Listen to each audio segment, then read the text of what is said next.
Hey, it's me Hrishikesh, Kannan, popularly known as Hrishikesh. Subscribe to my YouTube channel and hit the bell icon now to get the latest videos and get taken into a world of entertainment, culture, sport, business and current affairs. And what is this about you changing the structure of your jaw, is it, to try and match it? Have you seen the pictures? No, I haven't. I mean, I'll I've just... show you. I had to actually change the structure of my jaw, and I would, it makes it easier for you to answer the question or understand what I'm talking about when you, please don't lose respect for me. No. But this is my actual teeth. Whoa. Yeah, so I actually had my teeth and alignment changed. I had the bridge changed to get to look like Nambi Narayanan sir. There's a portion in the film where it is extremely important that I look like him. And that was achieved. And you say you're not a trained actor. Stanislavski's method is this, method acting. So I didn't know how to pronounce that name. Stanis what? Lavsky. Yeah, I don't know. Method acting, man. Yeah. Method acting. I don't know. My only idea was that I did not know about all those methods. I just knew that there should not be an iota of doubt that anything that I've told in the story is true. And so if I put on a false beard or a mustache or put on padding to look heavier or graphics to look lighter, then the compromises made on that would have reflected on the story as well.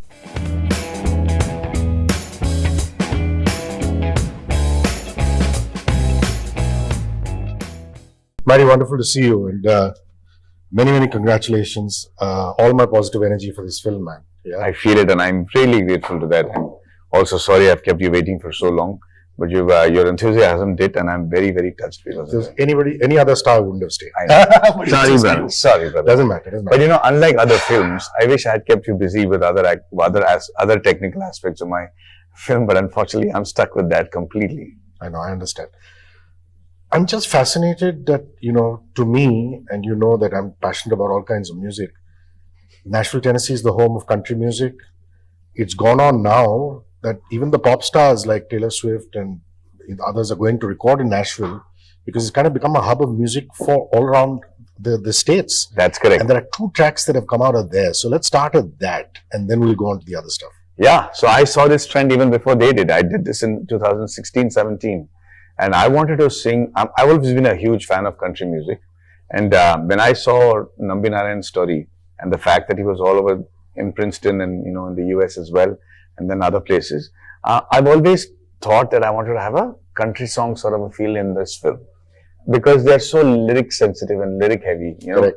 And, the music doesn't interfere with the lyrics and you hear a story and you can almost imagine the situation.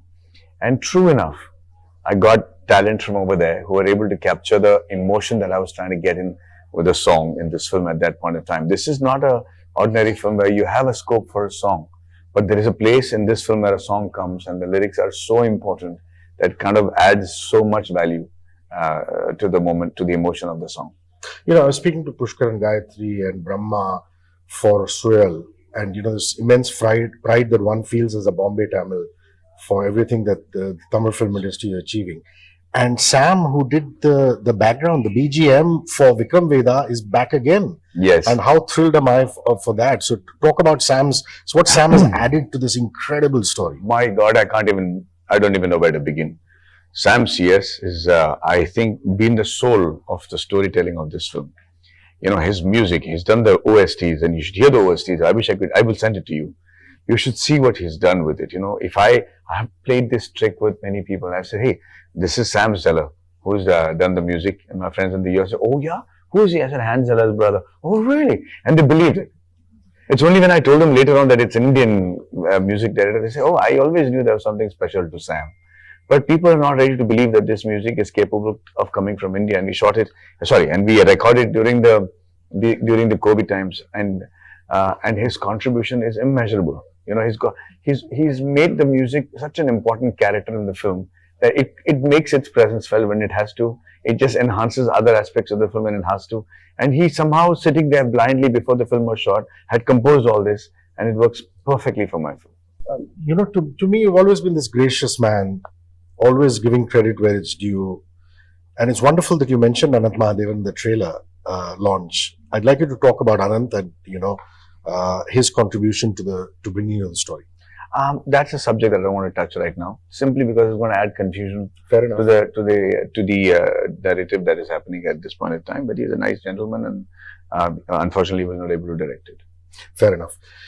The fact that this story has consumed your life for all these years, and this man and his incredible story has consumed you for all these years, does that make it a passion project, or are you still able to be rational, Madhavan, and take a step back and say, I can't let emotions take over so much, I still have to bring rationality in? Were you able to do that seamlessly? There is no rationale to having made the film in the first place. There is nothing rational or sensible, logical, or even sane decisions. This was insanity at its best, I think. But having said that, the first question I asked Dr. Nambi Narayanan once after I decided to do his movie, and he was accused of having an affair with a Maldivian woman and cheating India of his secrets and selling it to. He was not afraid of any of those allegations. He was proved innocent. He was vindicated, and then, but the stigma of being called a spy always stuck with him, right? So I remember asking him, I said, did you really sleep with a Maldivian woman? Did you actually, tell me all your horrible qualities, tell me your inhuman qualities, tell me your deep down secrets. That doesn't make you a good guy, because if you think I'm making an homage for you, then I'm not the guy for it. And he said, I expect a 75-year-old man to say, hey, watch your words. You don't know who you're speaking to. But you know what he said? He said, come, let me tell you all my bad qualities. And he told me his most inhuman qualities that stunned me, that actually thrilled, that actually chilled my spine. And it was amazing. And I kept every one of that in the film.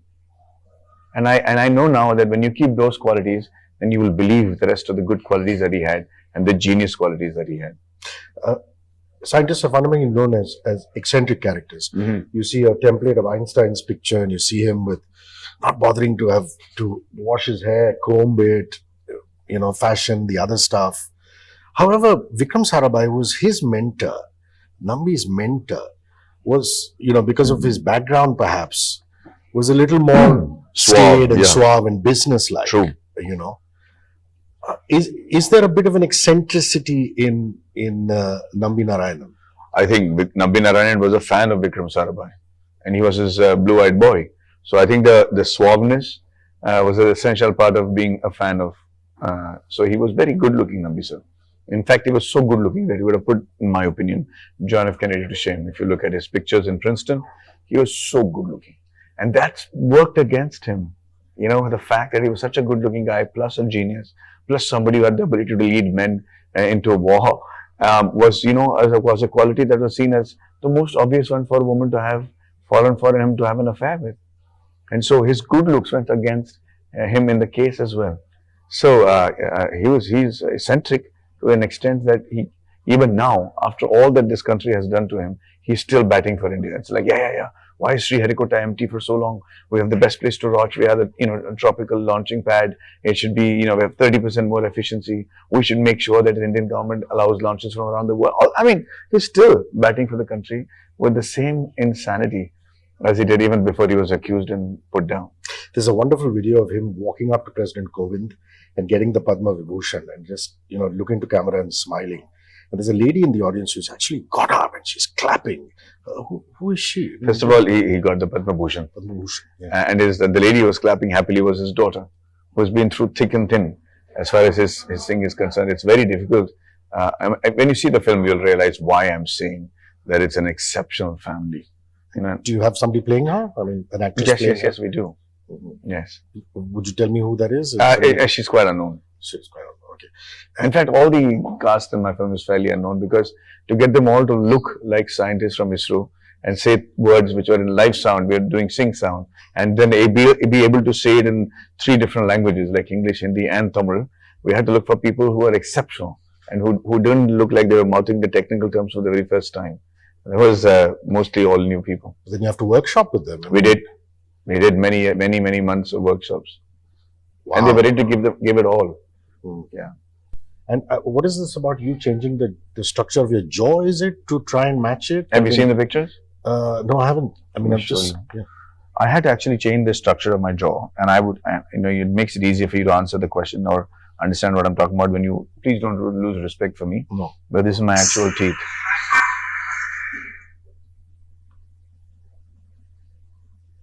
Oh my God. Just show it here. Oh. Yeah, so I actually had my teeth and alignment changed. I had the bridge changed to get to look like Nambi Narayanan sir. There's a portion in the film where it is extremely important that I look like him. And that was achieved. And you say you're not a trained actor. Stanislavski's method is this, method acting. I didn't know how to pronounce that name. Stanis what?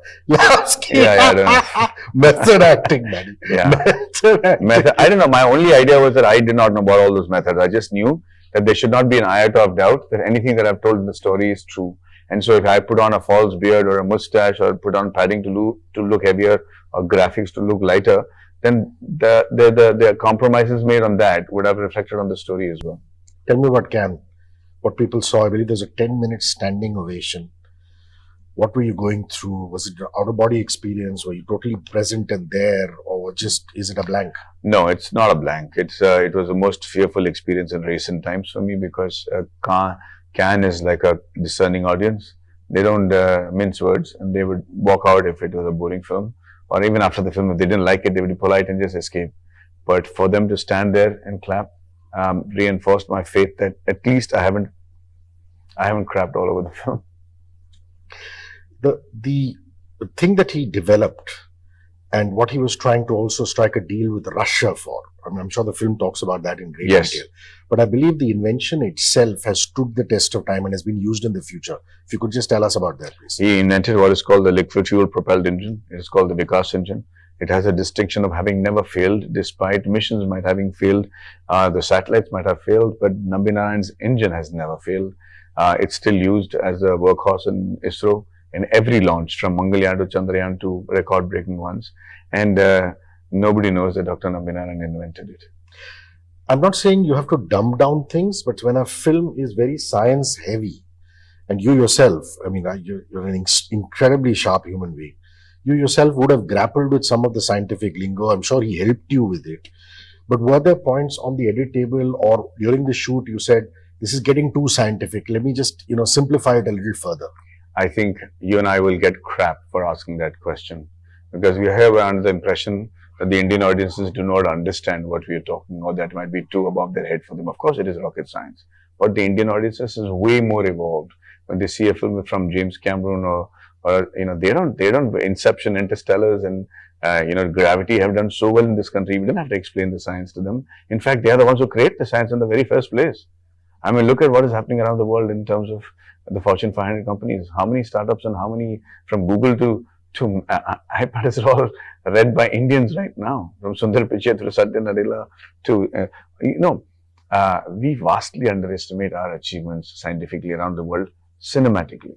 We've never made films about their achievements. I wish we had done that earlier, so that there would be no question about how our Indian audiences are either able to capture or understand scientific clarifications or the knowledge that we are doling out to them.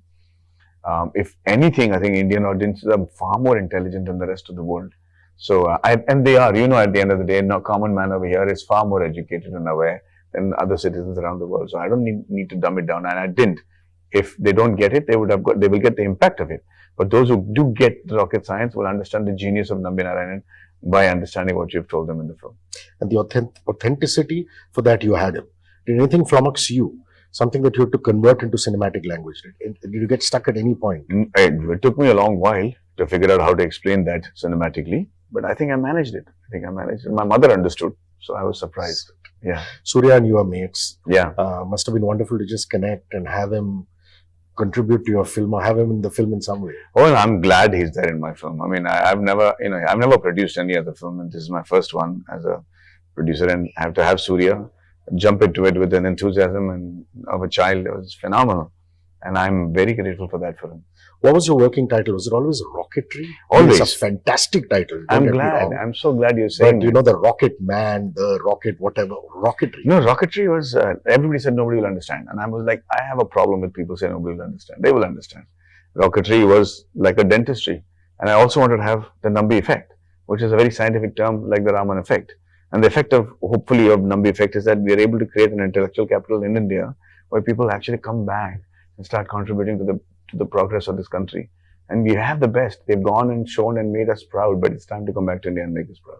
Did you have to do the ones with the weight and the age first, or the young portions first? We did the old portions first. Any reason for that? Yeah, because it's easier to lose weight. It's easier to cut your hair instead of growing it over. It takes 8 months, 9 months to grow the hair that long and the beard.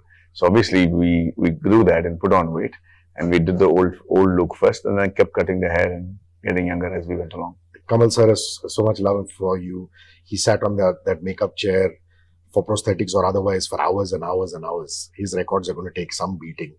But how many hours did the hair and all of that take each day on set? Not each day. I had to sit consecutively for 18 hours on the chair to maintain that grey look while I played the old Nambi Narayanan. So it took, and then it took about 1.5 years to get my teeth back to the original alignment. Losing weight and gaining weight was easier compared to all this. Reshooting it as opposed to just dubbing it, reshooting those portions. Some would just say, let's just dub it. So talk about your insistence on the reshoot. So when you say reshoot, people assume that you shot and then went back and came back and reshot. I'm just for clarifying. Yeah. We shot it in 3 languages simultaneously. So we didn't want to dub it. We kept the authenticity. The film made in most sense in English simply because Nambi Narayanan spoke English, ISRO spoke English, they dealt in English, France, Princeton, Russia, everything was in English. I made it in Hindi because I wanted the film to be understood by most people in India, and Tamil because Nambi Narayanan is a Tamilian from Kerala. What did he say when you saw the film? He just said that I've seen most things. I've seen so many things in my life that most men will not see, and I've seen more things than most men should see. And I thought I've seen everything, but I've seen your film now, and I realized people will be jealous and envious of me. But I kept questioning whether there were any factual errors in the film, and the answer to that is no. So he says, "Thank you for giving me the desire to live longer to see the outcome of this film." That's so beautiful. Family, the others? Oh yeah, they were thrilled. They swore they will not see the film because they didn't want to go through the trauma again. But in Cannes, I managed to make them see it, and I think I gave them a closure. Oh wow, that is wonderful, man. Yeah, it's just incredible. The fact that he was involved in some amount of trying to get parts from Russia, because at that time, if I'm not mistaken, the American president had written saying that, you're not supposed to share intellectual property with the Indians. That must have been difficult to get a hang of because of bits of espionage and things like that. So I'm glad you've done a little bit of research, but brother, you're far from the truth. And I don't want to reveal things right now which are there in the film. But what I mean to say is, you're there in terms of the association, but the smuggling and everything, which is true, but not in the manner in which you're saying. Fair enough. Princeton was told to you later that he had a life in Princeton. Going back to the drawing board and redoing the whole thing, was that a pain in the butt? Or was it a pleasurable thing? Because no, it was a relief. Because I knew from the beginning I was missing something. I knew that I was not just about the case. And so even though it was 7 months of writing the bloody script about his case and the ordeal and proving himself innocent, when I came to know about the Princeton and his achievement story, I was so relieved and I was so glad I didn't go ahead with that script. In fact, I took it out of the bin as well. And Simran and you coming back together after such a long time is wonderful, isn't it? It is. It's lovely to see her and work with her. Much has been said about her and me, but in this film, we have to be very careful that we don't give a misconception about the fact that there are no heroines. There is just about real people. And she's playing my wife, and she has a limited role in the film, and she's brilliant in it. But it would be unfair for people to expect, a hero-heroine sort of a relationship in this film between Simran and me. You've always been a linguist. When you speak Hindi, you're the boy from Bihar. When you speak English, you can be the Tambram or the college campus boy. It's just remarkable. But writing dialogues, the discipline of writing those dialogues, tell me how that was. Oh, I was very good at, actually not very good at writing it myself, but I was dictating it. I would look there, I would go to my favorite place, and I would think of how this would be worded right, and I would dictate it to my phone and then send it to my writer to translate it. So, and all my live dialogues are there in my phone with me. It's epic when I see the rocket and in the trailer it just takes off, man. I mean, was that all CGI or did you actually have a model in there to film that part? We did a lot of crazy things, brother. You have to see it. Let's talk about it after the release, and then I can let you in a lot of trade secrets. I'd love to do that. Yeah. 1st of July, it is Rocketry, The Nambi Effect. It's directed, acted, and written by this man. Please go give it a lot of love. Thank you. Such a pleasure, brother. Thank you so much.